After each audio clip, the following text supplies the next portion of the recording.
Abderrazak, bonjour. Bonjour Patrick.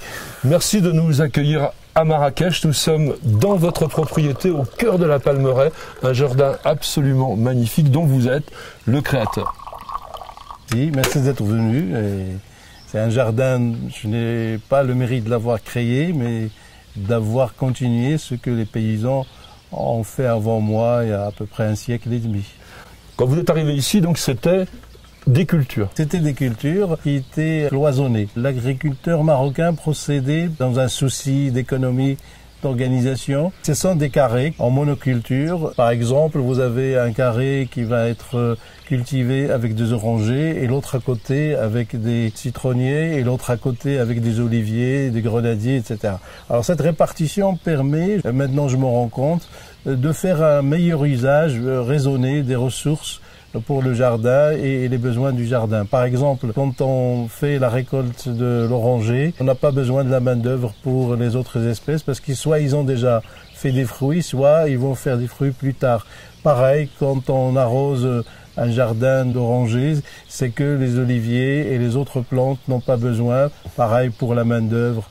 Pareil pour le fumier. Donc ça permet de faire ce travail d'une manière circulaire. Et je crois que sur le plan social, ça permet aux fermiers de rester sur place. Il n'y a pas de fermiers saisonniers. Il n'y a que des saisons. On avait déjà découvert à la fois la rotation des cultures plus l'économie circulaire ici à Marrakech depuis des générations. Vous arrivez ici, il y a des oliviers, des orangers et puis les magnifiques palmiers qu'on a derrière nous. Par exemple, pour rester dans cette économie circulaire, en ce moment, je suis en train de faire la récolte des oliviers. Ça va être suivi par la récolte des dattes. Le fruit qui va venir après, ça va être les mandarines, ensuite les oranges. Donc tout ça est dans un cycle et j'ai la chance de vivre le cycle naturel des choses avec les fruits qui arrivent les uns après les autres. Il y a déjà du plaisir comme ça d'être dans le cycle de la nature et de la voir après le repos hivernal qui est très court ici au Maroc, démarrer, crescendo, les fleurs qui arrivent. En fait, c'est quasiment l'été toute l'année ici, on le voit, on est en octobre, la température est au-dessus de 30 degrés. Donc vous êtes parti de cette, on va dire, exploitation agricole, mais vous en avez fait un véritable jardin et un jardin d'inspiration. J'ai gardé le substrat initial, celui qui est le travail des jardiniers qui m'ont précédé ici. C'est une façon de respecter leur travail, mais aussi de leur rendre hommage et de capitaliser sur ce qui a été fait, soit par la nature, parce que les palmiers n'ont pas été cultivés, c'est une palmeraie subspontanée au Maroc, c'est-à-dire que les graines tombent par terre et puis les arbres poussent. Et par contre, l'olivier, on sélectionne la variété. Ici, on a une variété française qui est Languedoc-Roussillon, c'est la picholine de Languedoc-Roussillon. Oui. Et puis, il y a une autre picholine marocaine de l'autre côté du jardin. Ça a été fait par mes prédécesseurs ici. Moi, j'ai voulu continuer à garder le substrat agricole tout en faisant un jardin d'agrément. Donc, j'ai juste travaillé sur les espaces qui étaient libres entre les plantations, les oliviers par exemple. J'ai mis des chemins, des bassins, des fontaines. J'ai déplacé quelques oliviers pour construire la maison qui est au fond du jardin et la piscine. Et moi-même, j'ai essayé de contribuer au patrimoine agricole de ce jardin en plantant moi-même de jeunes oliviers. Alors quand on voit l'alignement qu'on a derrière nous, les bassins, les plantes grasses, etc., est-ce que l'on peut considérer que c'est un jardin d'inspiration mauresque ou un jardin plutôt de type espagnol? Le jardin, c'est quelque part le reflet de la culture et de l'histoire du jardinier. Moi, je viens d'une culture arabo-musulmane. Nous avons rencontré cette civilisation au IXe siècle et les Arabes ont amené au Maroc leur art de vivre, leur agriculture, parce qu'ils maîtrisaient beaucoup l'arrosage, l'irrigation, et ils ont apporté après leur côté hédonique qui était les jardins de Bagdad, les jardins persans, les jardins de paradis, voilà, et qui sont des lectures du jardin indien et du jardin persan, et ils les ont introduits au Maroc, comme ils les ont introduits à la même époque en Andalousie.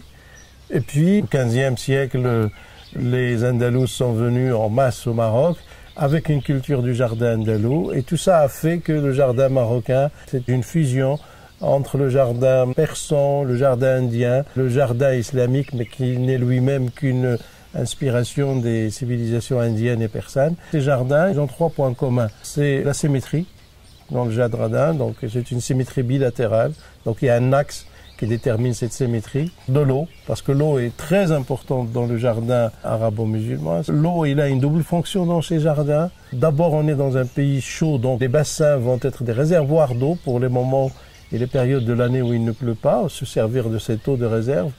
Mais quand l'eau est abondante et les bassins sont pleins, ils deviennent des miroirs dans lesquels se reflète le jardin. Et d'ailleurs, on ne place pas les jardins n'importe où. Par exemple, dans les palais, on les place en face de la salle du trône. Et dans la journée, s'il y a une réception royale, on n'a pas besoin d'allumer les bougies puisque le bassin va éclairer le fond de la salle.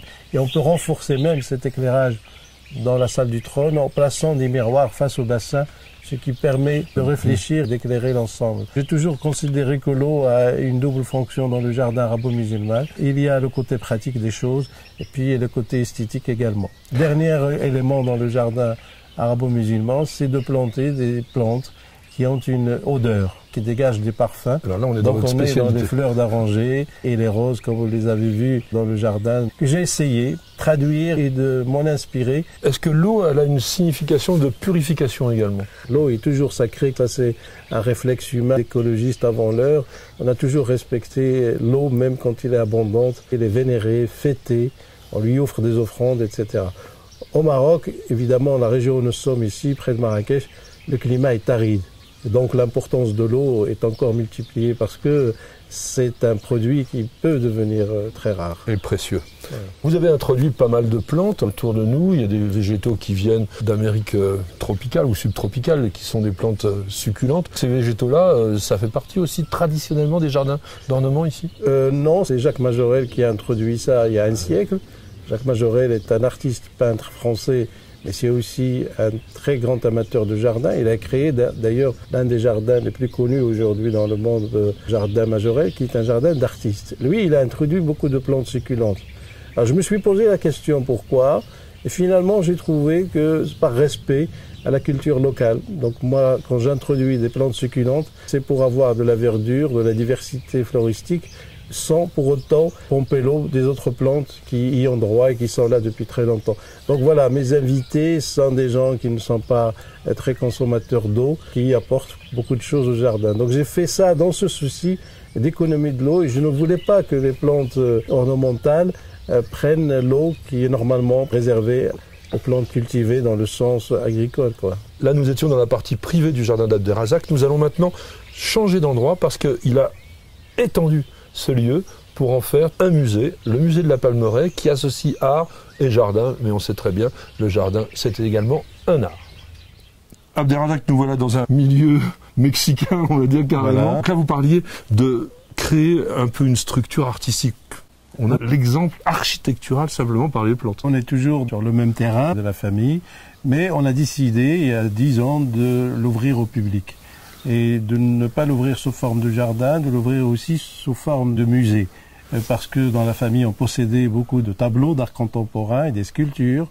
Et nous nous sommes dit, la meilleure façon, c'est de le partager avec nos amis au début. Donc on a restauré les anciens locaux techniques de la ferme et on a installé notre collection. Puis un jour, on a mis un panneau dans la rue, musée de la Palmeraie, et le public est venu tout seul. J'ai très vite pris conscience qu'il fallait aussi que ce soit quelque chose de très différent par rapport au jardin privé. Et là, j'ai fait un jardin de création. Je me suis éclaté en créant un jardin nouveau avec une inspiration toute originale. Je me suis lancé dans une création avec des espèces exotiques et en important ou en achetant localement des espèces de cactus que je considère comme des œuvres d'art. Oui, ce sont oui. des sculptures vivantes et participent à l'organisation du jardin parce que dans les salles, on a les œuvres sur toile, sur papier.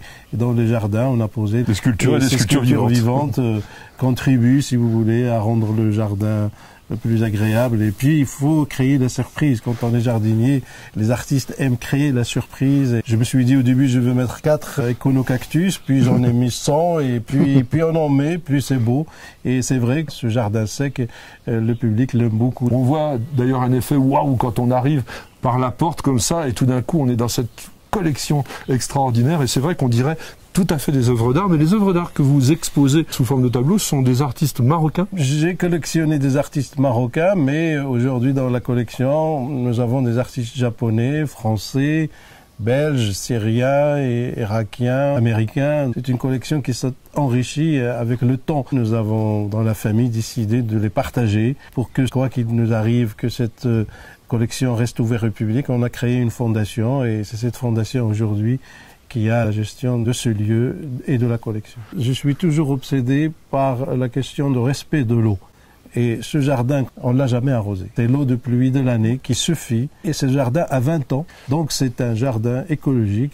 Et c'est un exemple peut-être de manière d'introduire de nouvelles plantes qui résistent à la sécheresse. Et je le voulais aussi comme un jardin pédagogique.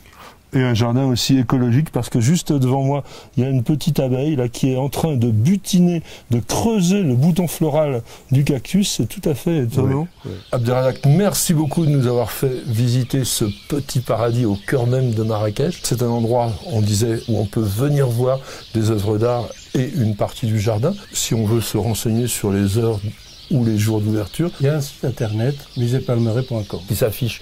Maintenant, c'est ouvert toute l'année ?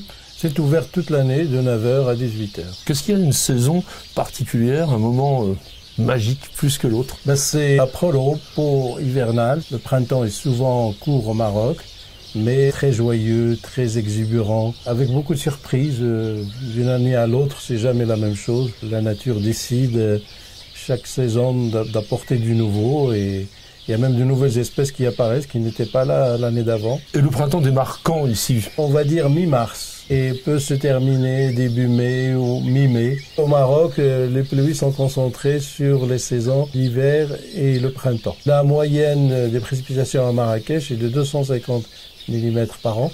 Nous sommes dans des tâches bioclimatiques arides. Sans l'art aussi de l'arrosage et la maîtrise de l'eau, Marrakech n'aurait jamais existé. Et l'art de l'arrosage et la maîtrise de l'eau fera l'objet d'une autre vidéo qu'on aura le plaisir de vous présenter très bientôt sur Nous Sommes la TV.